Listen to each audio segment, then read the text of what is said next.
Alhamdulillahi Rabbil Alamin. Wa sallallahu ala Sayyidina Muhammadin. Afdoli dhakirin. Wa sayyidi syakirin. Wa imamil mursalin. Wa khatamin nabiyyin. Wa qaidil gurral muhajirin. Wa ala alihi wa sahbihi ajma'in. Wa man salaka tariqahum ila yaumiddin. Nashhadu an la ilaha illallah wahdahu la syarikalah. Wa nashhadu anna Muhammadan abduhu wa rasuluhu alladzi la nabiyya ba'dah. Amma ba'du. Fa ya ibadallah, usikum wa nafsi bittaqwallah. Faqad fazal muttaqun. Ya ayyuhalladzina amanu ittaqullah haqqa tuqatih wa la tamutunna illa wa antum muslimun. Hadirin jamaah Jumat yang dimuliakan Allah Subhanahu wa taala. Seorang ayah ketika anaknya berangkat berperang sudah pasrah, berserah diri pada Allah bahwa kemungkinan pulang anaknya tinggal nama. Akan tapi sang ayah ini mendengar kabar anaknya masih hidup, tetapi ditawan oleh musuh. Tentunya dia ingin membebaskan anaknya. Pendek cerita, sudah terjadi komunikasi bahwa anaknya akan dibebaskan dengan tebusan. Dirupiahkan kurang lebih 1 miliar rupiah. Sang ayah walaupun tidak punya apapun, dia semangat ingin membebaskan anaknya. Dia pergi kemanapun dia mau, hanya sekedar mencari tebusan anaknya 1 miliar rupiah. Didatangi tetangganya, kerabatnya, ada yang diminta bantuan atau yang diminta pinjaman. Pendek cerita, tidak satu pun usahanya berhasil. Kandas keinginannya. Dia pun teringat dengan Rasulullah SAW, bahwa kalau datang ke Rasulullah pasti akan dibantunya. Dengan semangat dia bergas menuju rumah Rasulullah SAW, dan kemudian Rasul pun langsung menyapanya setelah dia datang. Ada apa gerangan datang kemari? Orang ini mengatakan, ya Rasulullah, saya butuh uang 1 miliar untuk menebus anak saya yang ditawan oleh musuh. Rasulullah menjawab, yang jawaban ini membuat orang ini semakin putus asa. Aku tidak punya uang sebanyak itu. Kalau sekedar makan, minum silahkan ada. Sehingga orang ini begitu bersedih. Rasulullah tidak suka melihat sahabatnya itu bersedih. Apalagi demi membebaskan seorang anaknya. Dia kemudian menyapa orang ini, wahai fulan, sukakah kalau Allah menolongmu? Maukah engkau kalau Allah menolongmu? Orang ini dengan sepenuh semangat, yang tadinya dah lemes, semangat kembali dan menjawab, mau ya Rasulullah. Aku datang kemari karena butuh pertolongan. Datang dari manapun aku butuh itu, apalagi dari Allah.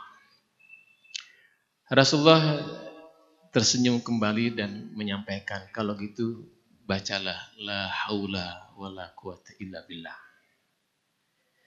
Kalimat yang mungkin kita pun juga sering mendengar, bahkan sering mengucapkannya. Sahabat ini bertanya pada Rasulullah SAW, hanya itukah ya Rasulullah? Pertanyaan ini menandakan dia ragu. Kenapa yang dibayangkan 1 miliar? Saya harus dapat 1 miliar. Begitulah manusia. Ketika punya masalah, solusinya disebutkan A yang dicari oleh dia.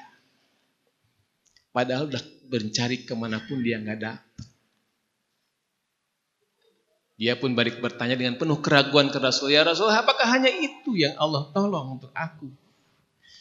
Kata Rasulullah, na'am, ya. Jawaban Rasulullah ini karena memang Rasulullah adalah tidak pernah berdusta. Rasulullah juga gurunya dia, sang murabi teladan. Dijawab iya oleh Rasulullah, segera orang ini mengatakan, siap ya Rasulullah. Pulanglah dia menuju rumahnya. Di rumahnya sang istri menanti-nanti, penuh harap dan cemas. Ketika suaminya datang, dia pun langsung menanya, bagaimana? Rasulullah membantu kita tidak? Tidak. Rasul tidak punya uang sebanyak itu. Lantas bagaimana anak kita? Tenang. Kenapa harus tenang? Allah akan menolong kita. Bagaimana caranya Allah menolong kita? Suami pun menjawab sebagaimana Rasulullah mengatakan. Ucapkan la haula wa la quwata illa billah. Sang istri pun tidak jauh berbeda dengan suaminya. Meragukan itu, hanya itu yang diucapkan oleh Rasulullah SAW. Tapi suaminya yang sudah dijawab oleh Rasulullah dengan tegas mengatakan betul. Rasulullah hanya menyampaikan itu. Mendengar Rasulullah yang menyampaikan, sang istri pun karena mereka memang orang beriman, segera siap bahwa pertolongan Allah akan segera datang. Di malam itu mereka berdua tidak tidur, sibuk beribadah kepada Allah. Salat tahajud, baca Quran, termasuk mendawamkan, mewiridkan la haula wala quwata illa billahil aliyil azim. Dengan penuh pemahaman, penuh harap dan penuh keinginan bahwa tidak ada kekuatan kecuali kekuatan Allah yang Maha Agung. Semua lemah di hadapan Allah. Dan karena begitu seriusnya mereka nggak tidur, berharap anaknya ditolong oleh Allah. Menjelang subuh tiba, terdengar di luar ada yang mengatakan Assalamualaikum. Kedua orang itu mengenal suara itulah suara anaknya. Segera mereka berlari, berebut, ingin duluan menyambut anaknya. Dan betul saja di luar anaknya sedang berdiri tanpa luka sedikit. Dipeluk oleh keduanya. Walaupun akhirnya mereka melepaskan kembali karena kaget. Kenapa kaget? Kaget mendengar suara kambing yang banyak. Segera mereka berdua bertanya, wahai anakku bagaimana caranya kamu selamat? Dan ini kambing siapa begitu banyak? Kambing itu kurang lebih ada 400 ekor. Sang anak pun sudah dipersilakan masuk menjawab pada ibunya. Aku nggak tahu wahai ayah ibu. Saat aku disekap, aku diikat di sebuah kursi, di sebuah ruangan. Di luar ruangan banyak para penjaga yang kekar-kekar kuat-kuat. Aku sudah tidak berharap akan selamat. Kalaupun aku bisa melepaskan ikatan-ikatan ini, aku nggak mungkin melawan mereka dengan jumlah banyak seperti itu. Aku juga mendengar bahwa mereka berbicara bahwa ayah akan membebaskan aku, tapi dengan tebusan 1 miliar. Aku nggak yakin ayah punya uang sebesar itu. Karena aku tidak bisa berbuat apapun. Aku teringat dengan la haula wa la quwata illa billah. Hadirin sidang Jumat yang berbahagia. Ayah ibu berwirid di rumahnya. Tidak janjian dengan anaknya. Anaknya entah di mana dia berwirid yang sama. Meyakini kalimatul la haula wa la quwata illa billah. Sang anak melanjutkan ceritanya bahwa tiba-tiba ada seorang yang berbaju putih, berwajah tampan. Entah dari mana dia datang, tidak berbicara. Dia masuk melepaskan ikatan-ikatanku dan dengan isyarat agar aku segera pergi keluar. Aku pergi saja. Pada saat aku keluar dari ruangan itu, penjaga-penjaga tadi sudah tertidur lelap semua. Aku pun terus pergi. Semakin keluar ada kambing yang banyak. Aku bawa semua sebagai rampasan perang. Dan inilah aku wahai ibu ayahku. Hadirin sidang Jumat yang berbahagia. Allah Subhanahu wa taala berfirman dalam surah Al-Anfal ayat ke-5. A'udzubillahi minasyaitonir rajim. Ulaika humul mu'minuna haqqan lahum darajatun inda rabbihim wa magfiratun wa rizqun karim. Itulah mereka orang-orang yang benar imannya. Allah mengangkat derajat mereka. Mereka muliakan oleh Allah Subhanahu wa taala. Mereka ampuni dosa-dosanya. dan di mereka diberikan rizki yang mulia. Hadirin sidang Jumat yang berbahagia. Begitu mudah ketika Allah menolong kita. Begitu enteng kehidupan ini ketika Allah bersama dengan kita. Dan semua kita sudah tahu resepnya. Cuma satu, hanya iman. Beberapa waktu yang lampau, khotib pernah di mimbar ibu menyampaikan bahwa kalau berbicara kita sebagai manusia, halakan nasu kulluhum, bahwa setiap manusia itu semuanya celaka, rugi kalau bahasa Al-Quran, innal insana lafi khusr.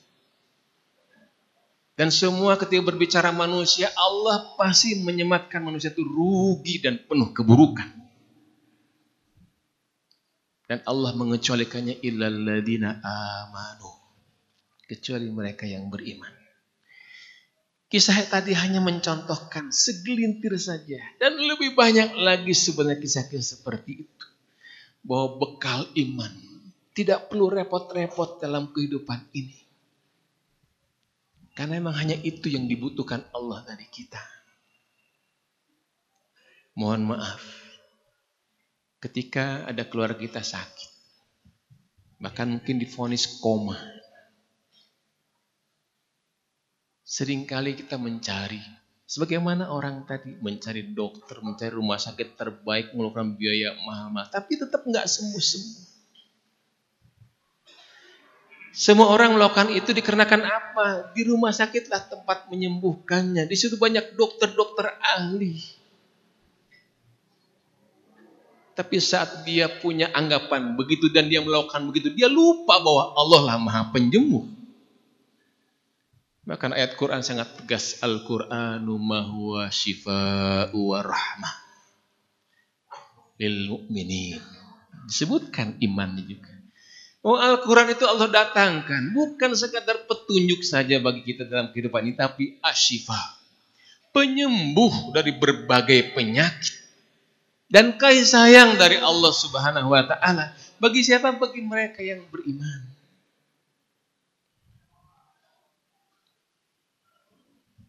Imanlah yang menghantarkan kita selamat dari berbagai kerugian dan kecelakaan.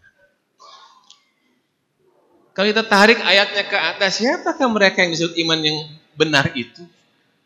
Innamal mu'minuna alladzina idza dzukirallahu wajilat qulubuhum. Sesungguhnya orang-orang beriman itu mereka yang ketika disebut nama Allah gemetar hatinya. Penuh rasa takut, penuh rasa harap, penuh rasa cinta kepada Allah Subhanahu wa taala. Sang muadzin sebagai wakil Allah tadi mengumandangkan dengan kerasnya teriak tadi. Apakah menyentuh hati kita untuk gemetar di hadapan Allah? Setiap muadzin setiap hari 5 kali menyeru kita. Bahkan kalau kita cermati dari timur sampai barat, waktu demi waktu, nggak akan pernah berhenti muadzin bergiliran mengingatkan kita dengan seruan-seruan nama Allahnya. Dan seruan nama Allahnya bukan abal-abal, kalimat yang dipanggilnya adalah kalimat keagungan Allah. Allahu Akbar. Hanya orang beriman yang menggetar mendengar keagungan Allah itu. Ilustrasi sederhananya kita pun bergetar ketika melihat ada orang jahat datang memenuhi kita. Takutnya luar biasa. Kenapa dengan Allah tidak takut? Karena takutnya, karena harapnya, karena cintanya pada Allah, dia bergegas menuju seruan panggilan itu. Di mana surat itu? Di masjid. Saat setiap kita menunda-nunda, bahkan tidak memenuhi panggilan Allah, disitulah kecelakaan seorang manusia.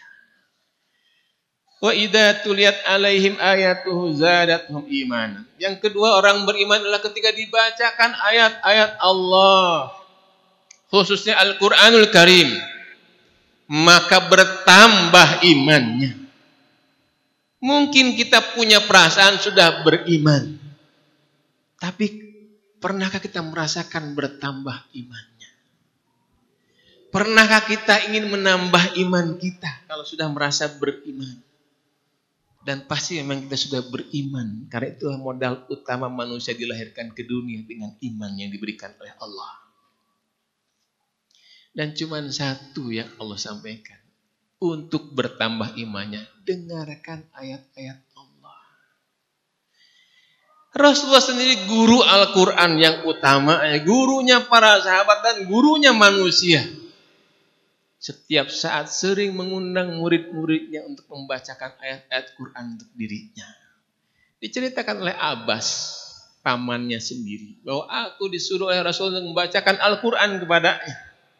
Aku membaca dan tidak pernah berhenti kecuali Rasulullah menghentikan aku. Dan saat aku berhenti karena dihentikan oleh Rasulullah, aku sudah sampai di surat An-Nisa. Dari Al-Baqarah ke An-Nisa 5 juz. Dan aku menatap wajah Rasulullah. Sudah berlinang air matanya. Menangis karena bacaan Quranku. Itulah zadatum imana. Dan yang ketiga adalah wa ala rabbihim yatawakkalun. Ketika orang sudah mau menyambut seruan Allah. Ketika orang mau mendengarkan ayat-ayat Allah. Kehidupan mereka hanya dipasrahkan pada Allah. Biarlah Allah yang mengatur kehidupan.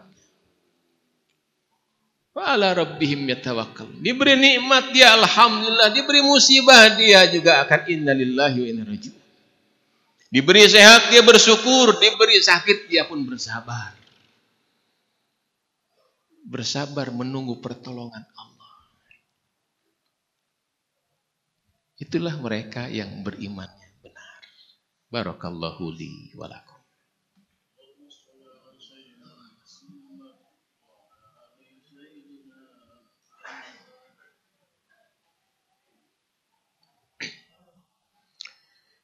Alhamdulillahi wa kafa. Wassalatu wassalamu ala asrafil anbiya'i wal mustafa. Nashhadu an la ilaha illallah wa nashhadu anna Muhammadan abduhu wa rasuluhu ma ba'd. Hadirin sedang jemaah yang berbahagia. Seringkali kita tahu segala sesuatu. Tahu hal yang diinginkan. Tahu kebesaran yang diinginkan oleh kita.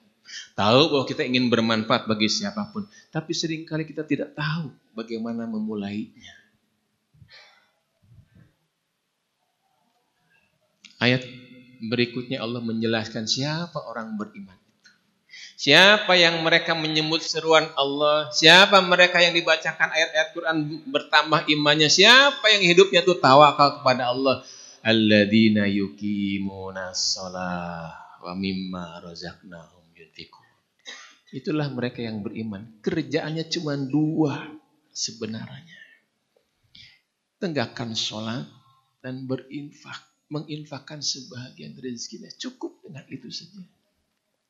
Gak ada waktu hidupnya kecuali tegakkan sholat. Dan berikan infak. Allah husnuzon. Karena memang begitu Allah. Allah punya keyakinan. Allah katakan wa mimma razaqnahum yunfikun.